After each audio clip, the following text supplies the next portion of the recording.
Sveiki. Turime poilsio dienos vakarą. Iš tiesų labai džiaugiamės, kad ta diena buvo.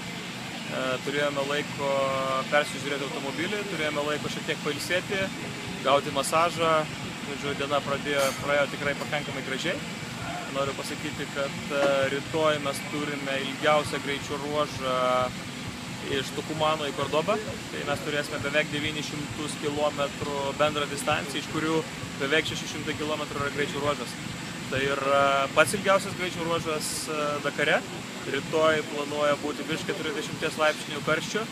Tai mūsų startas bus iš tiesų gerokai įdienojus. Aš galvoju, kad rytoj bus tikrai labai sudėtinga diena. Antra vertus, aš norėčiau pasakyti, kad šiandieną mus aplankė netikėtai ir labai mielai lietuvis, kuris gyvena Tukumane. Tomai, prisijungsi prie manęs?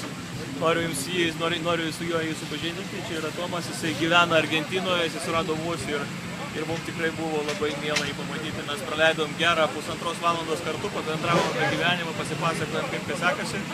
Taip, kad žinokit, kad mūsų yra daug ir visur ir viskas yra tiesiog labai puiku. Ačiū, iki.